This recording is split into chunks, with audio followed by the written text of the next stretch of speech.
창세기서 강의 7번째 시간을 갖도록 하겠습니다. 오늘 설교의 제목을 한번 따라 하시겠습니다. 죄의 방해. 시작. 죄의 방해. 부제로 붙일 수 있다면 죄의 요구라고 하는 제목입니다.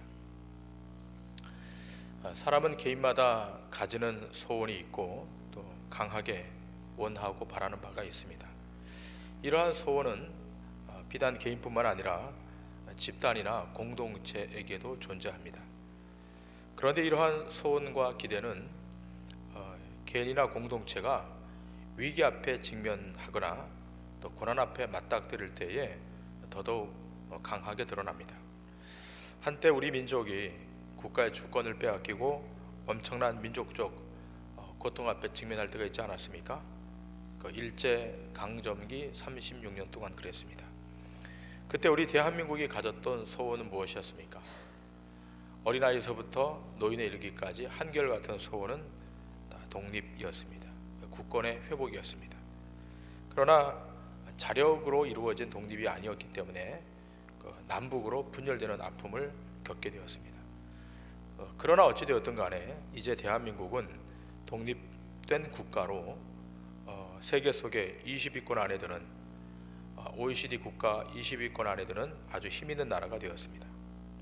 자, 이렇게 긴 시간이 지나왔고 이제 우리 앞에 남겨진 숙제이자 또 소원은 무엇입니까? 그것은 바로 통일입니다.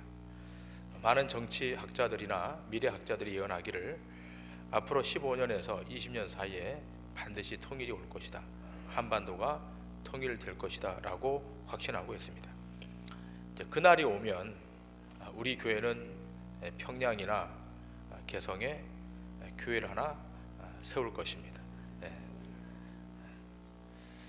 교회를 세우겠다 그러는데 아멘 안 하시는 분들은 무엇입니까? 자, 그렇다면 여러분, 예수 믿는 사람들의 소원은 무엇이겠습니까? 남북 통일이 아니라 물론 그것도 중요하지만 그리스도 안에서의 만유의 통일인 것입니다. 에베소서에서 바울은 이렇게 말하고 있지 않습니까? 에베소서 1장 10절 말씀 다 같이 한번 읽겠습니다. 시작. 하늘에 있는 것이나 땅에 있는 것이 다 그리스도 안에서 통일되게 하려 하심이라. 그리스도 안에서 만유가 통일되는 것, 하나 되는 것입니다. 그러므로 여러분과 제가 그리스도 안에 있는 것 이 자체가 축복 중에 축복인 것입니다.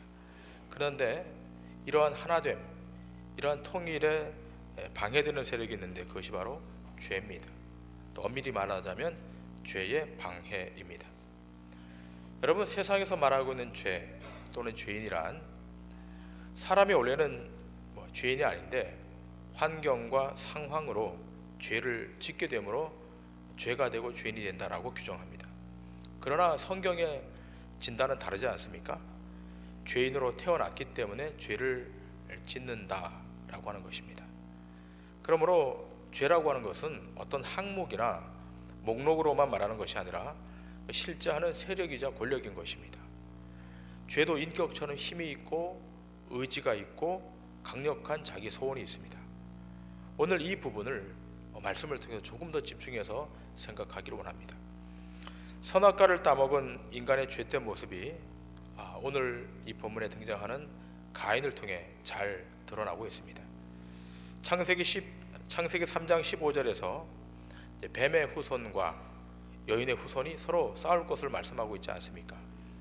물론 여인의 후손이 종말에 가면 궁극적으로 승리하겠지만 그 과정에 서로가 서로를 공격하는 치열한 싸움이 일어날 것이라고 말씀하고 있습니다.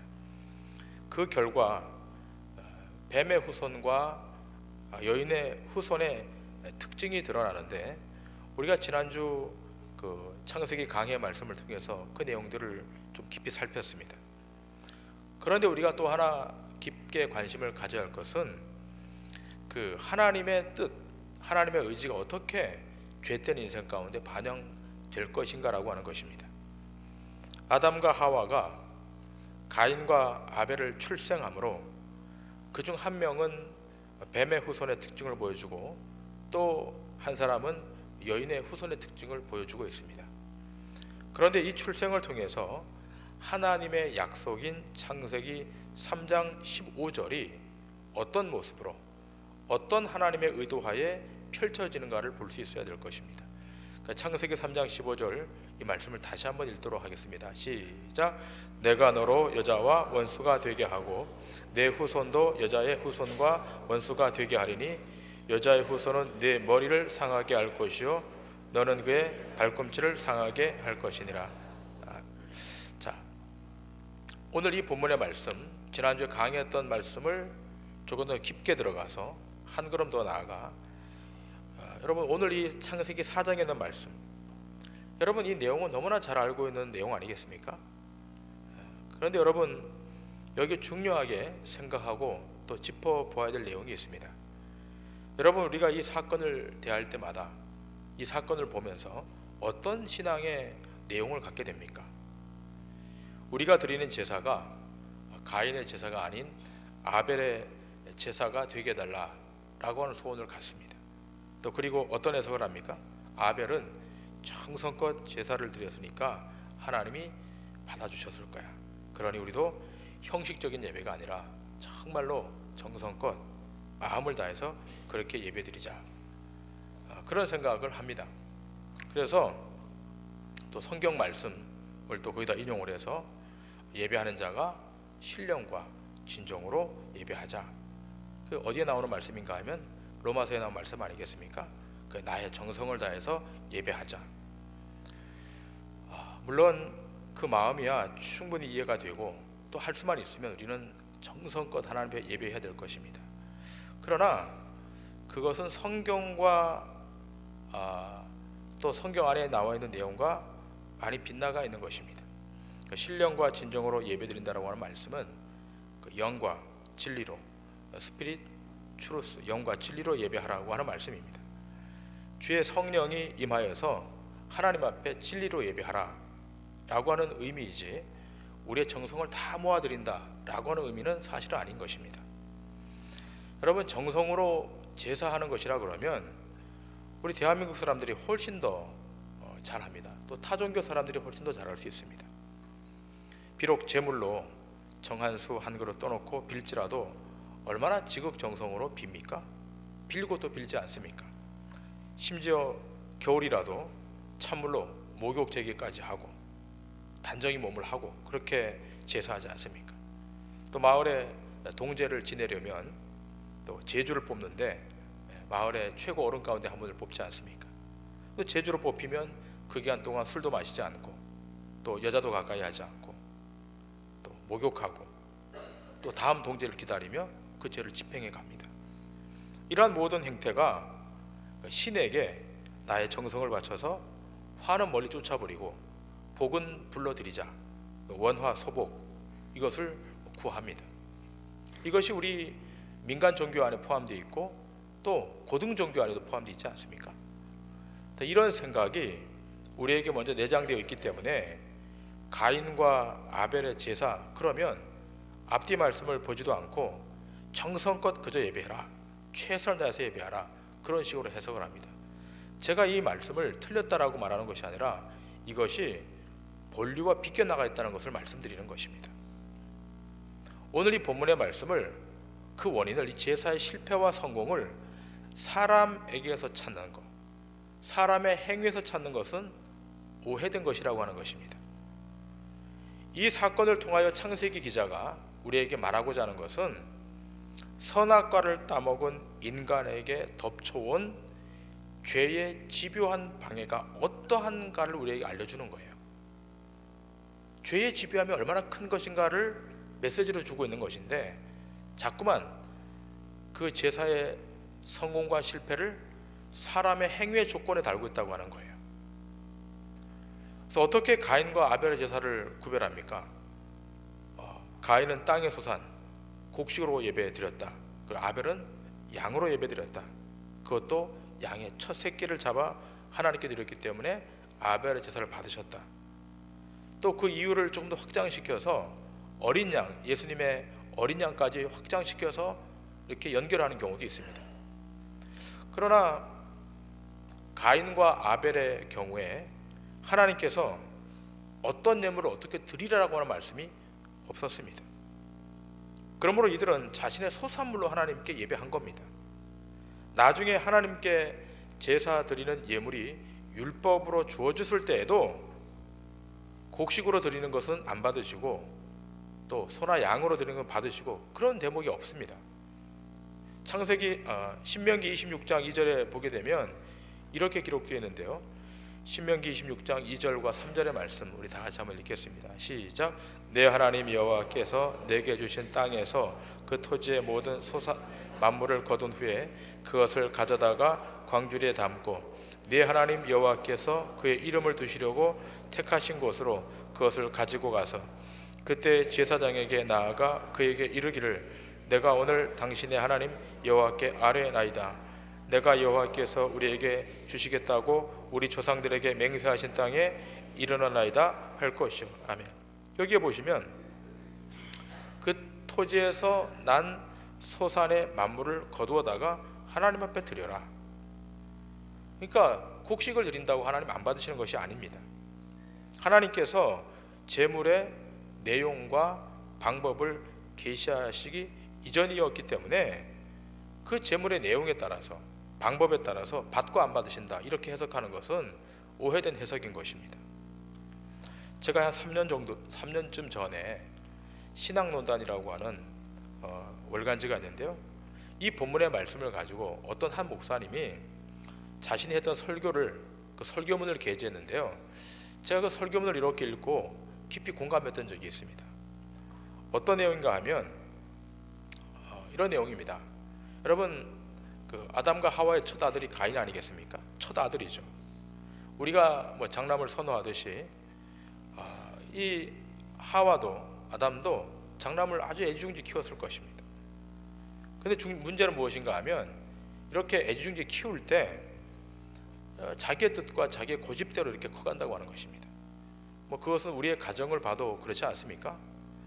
자, 여러분 가정의 모든 자녀들이 자기가 왕자고 자기가 공주인 줄 알지 않습니까?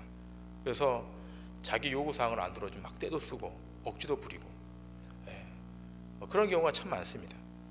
이렇게 오냐오냐 키우니까 우리 아이들이 가정에서 이렇게 키워지니까 거절당하는 법을 못 배우는 거죠. 그러니까 뭔가 한번 거절을 하게 되면 막 화내고 때를 쓰고. 그래서 어떤 교육학자는 그렇게 아이를 키우면 모두가 다 잠재적인 독재자를 키운다라고 지적하는 학자들도 있습니다. 틀린 말은 아닌 것 같습니다. 어떤 면에서 일방적인 성향, 일방적인 성격은 학교에서 또 공동체에서 만들어지는 것이 아니라 집에서, 가정에서, 부모로부터 만들어지는 것 같습니다.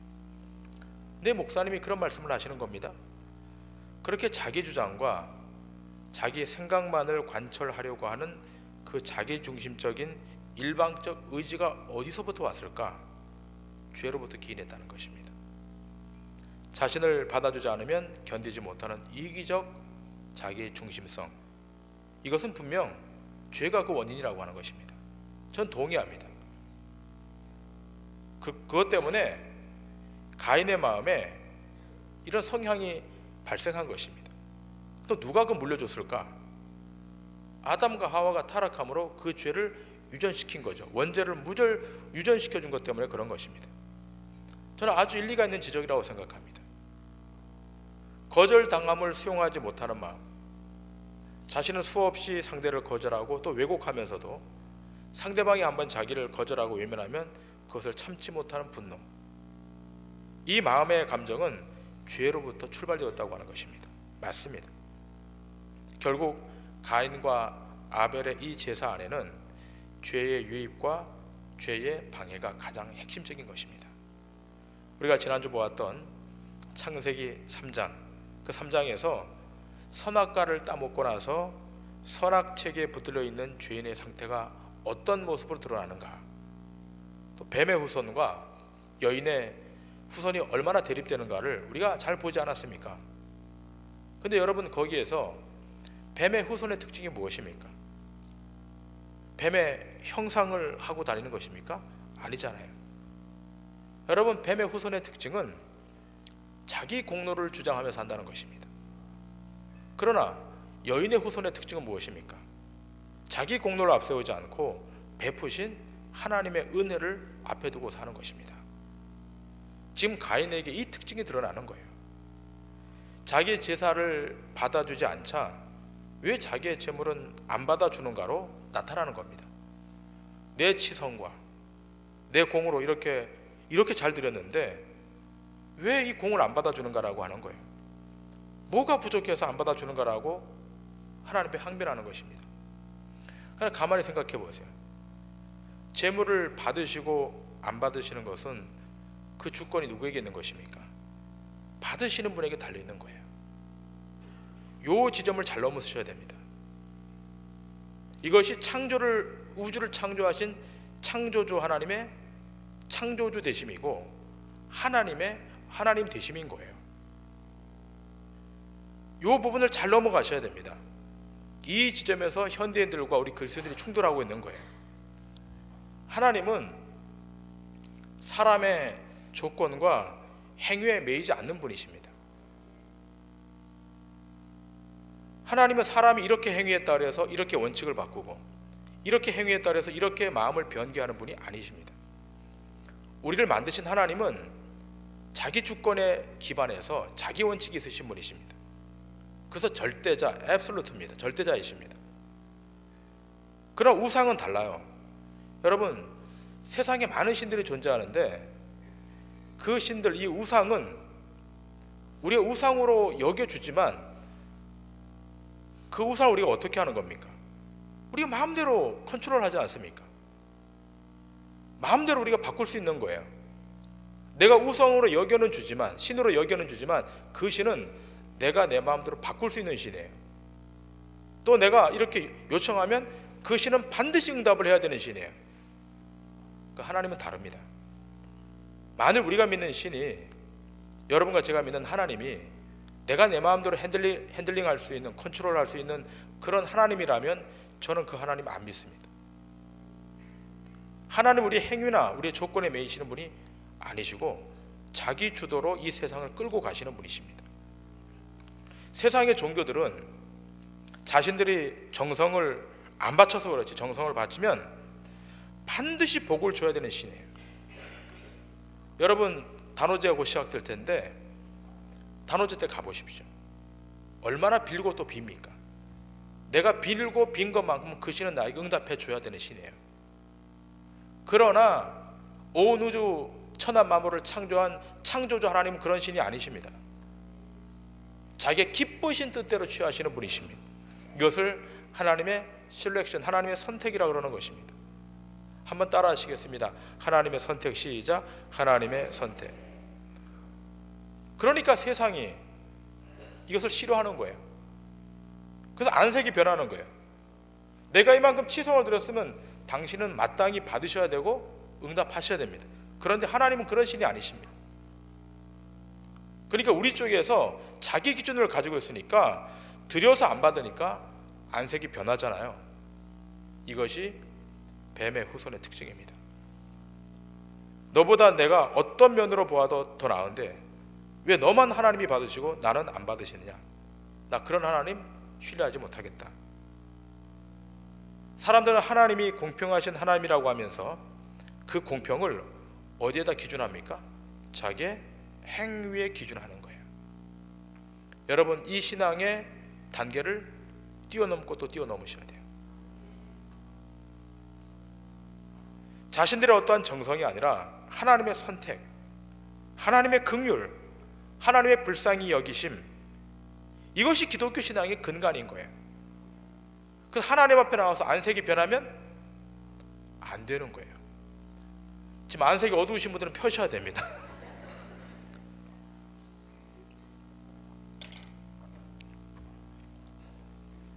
언젠가 그 TV 프로그램 중에 그 멋진 만남이라고 하는 TV 프로그램이 있었어요. 거기에 그 코미디언 두 사람이 나오는, 개그맨 두 사람이 나오는데 한 사람이 이휘재고 또 한 사람이 남희석이, 좀 오래된 프로그램인데 어떤 프로그램인가 하면 이 두 사람이 아주 예쁘게 생긴 한 여성을 상대로 온갖 정성을 다 들여서 이렇게 데이트를 하는 거예요. 그 시간이 지나서 어떤 디데이가 딱 오면 그 여성이 둘 중에 한 명을 이제 선택하는 겁니다. 근데 누굴 한 명을 선택을 해야 되지 않습니까? 그때는 이휘재가 선택됐고 남희석이 선택이 안 됐어요. 선택된 이휘재는 화색이 돌고 얼굴이 화가 난데, 선택되지 못한 남희석은 완전히 그냥 우거지상인 거예요. 안색이 변한 거예요. 벌칙 때문이 아니라 내가 그렇게 멋진 데이트로 뭐 맛있는 것도 사주고 좋은 옷도 입혀주고 공을 들였는데 왜 나를 선택하지 않느냐, 안색이 바뀐 거죠. 여러분, 사람 사이는 그럴 수 있습니다. 그러나 하나님 앞에서는 안 되는 것입니다. 하나님께서 받으시고 안 받으시는 것은 하나님의 주권이며 하나님의 자유입니다. 동도중앙교 성도들은 이 단계를 잘 넘어가셨으면 좋겠습니다. 안색이 변했다라고 하는 것은 이미 하나님을 마스터, 주로 섬기는 것이 아니라 이미 자기가 주인이 되어서 내 기준으로 당신은 반응해야 된다라고 하는 자기 교만인 것입니다. 기도가 그런 것입니다. 여러분, 우리 교회 기도 참 많이 합니다. 화요중보 기도 때 이 본당에 와서 한 30여 명이 와서 기도해요. 금요 겟세마니 기도도 해요. 새벽 기도도 해요. 또 토요일 날도 우리가 기도해요. 많이 기도합니다. 근데 여러분, 그 기도에 하나님이 다 응답하십니까? 우린 다 응답했으면 좋겠지만 하나님 쪽에서는 자기 소원의 뜻대로 응답하시는 것입니다. 그러나 세상의 신은 어떻게 되어야 됩니까? 치성을 드리면 무조건 응답해야 되는 신인 거예요. 안 하면 안 되는 신이에요. 응답을 받고 안 받고는, 반응을 하고 안 하시고는 하나님의 뜻이고 하나님의 자유이신 것입니다. 우리는 겸손으로 겸비하여 그분 앞에 나아가 우리의 요구를 아뢰면 되는 것입니다. 안색이 변했다라고 하는 것은 결국은 죄의 방해, 죄의 소원이 있기 때문에 그런 것입니다. 그 죄의 방해가 있으면 반드시 우리는 그 죄에 지배당하게 돼요. 창세기 오늘 4장 6절부터 7절의 말씀에 보면 하나님이 가인에게 이렇게 말씀하고 있지 않습니까? 다 같이 한번 읽겠습니다. 시작.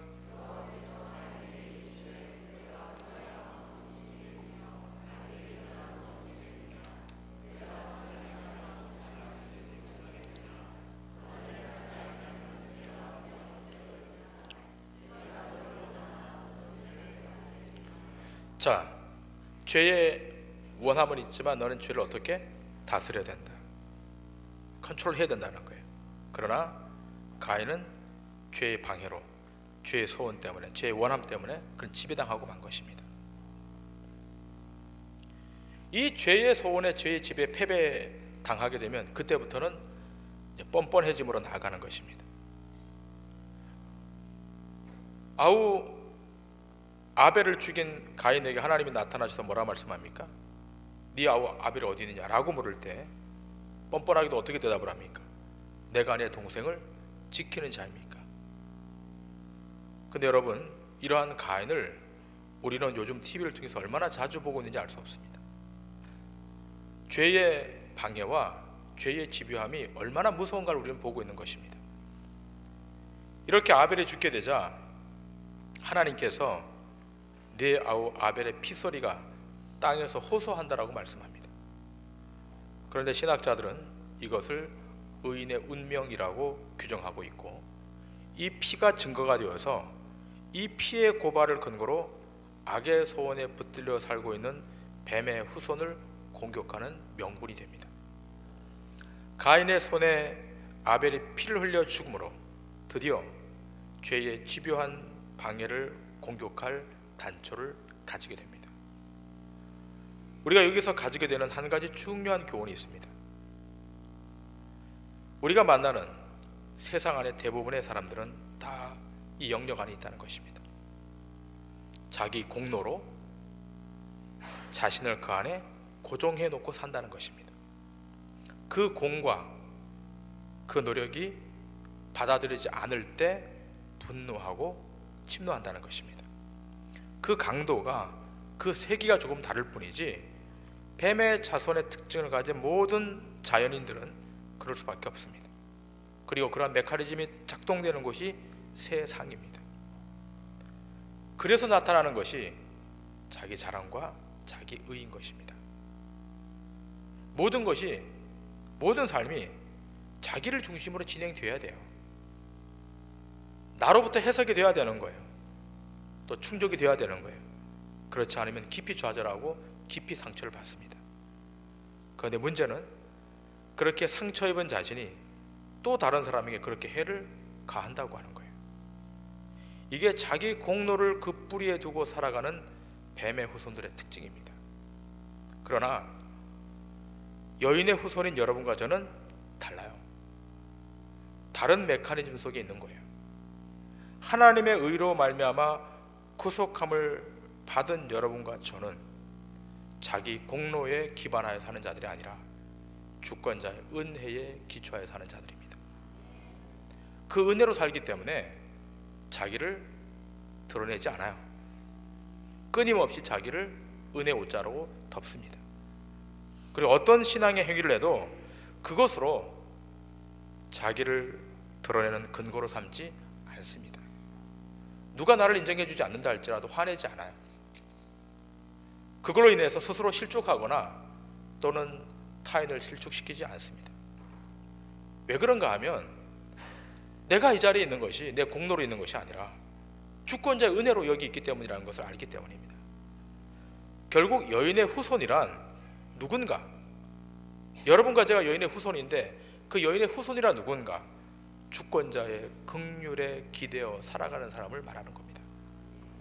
만일 가인이 이 사실을 알았더라면, 이 원리를 배웠더라면 과연 아벨을 죽였을까? 과연 그가 죄의 방해와 소원에 굴복해서 이 엄청난 죄를 범했을까? 그렇지 않을 것 같습니다.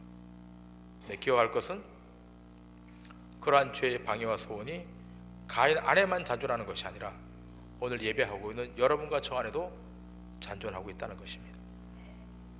끊임없이 죄의 집요한 방해, 우리 안에 쉼없는 죄의 소원이 계속해서 발생한다는 것입니다.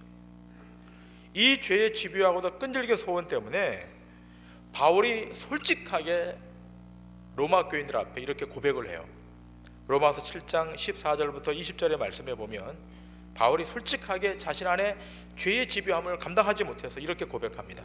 우리 14절부터 20절 말씀 다 같이 읽겠습니다. 시작. 우리가 율법은 신령한 줄 알거니와 나는 육신에 속하여 팔렸도다. 내가 행하는 것을 내가 알지 못하노니 곧 내가 원하는 것은 행하지 아니하고 도리어 미워하는 것을 행함이라. 만일 내가 원하지 아니하는 그것을 행하면 내가 이로써 율법이 선한 것을 시인하노니 이제는 그것을 행하는 자가 내가 아니요 내 속에 거하는 죄니라. 내 속 곧 내 육신에 선한 것이 거하지 아니하는 줄을 아노니 원함은 내게 있으나 선을 행하는 것이 없노라. 내가 원하는 바 선은 행하지 아니하고 도리어 원하지 아니하는 바 악을 행하는도다. 만일 내가 원하지 아니하는 그것을 하면 이를 행하는 자는 내가 아니요 내 속에 거하는 죄니라. 내가 지금 무엇을 행하는데, 내가 원하는 바 선을 행하는데 끝에 가보니까 악이 나타나는 거예요. 그것을 행하는 자가 자기가 아니고 내 속에 거하는 죄라고 고백하고 있습니다. 이것이 인생의 실존이에요. 이것이 모든 죄의 유전을 받은 자의 특징이라는 것입니다. 이것은 가인에게만 존재하는 죄성이 아니라 오늘 예배하고 있는 여러분과 저에도 이 죄성이 남아있는 것입니다. 근데 중요한 것이 있습니다.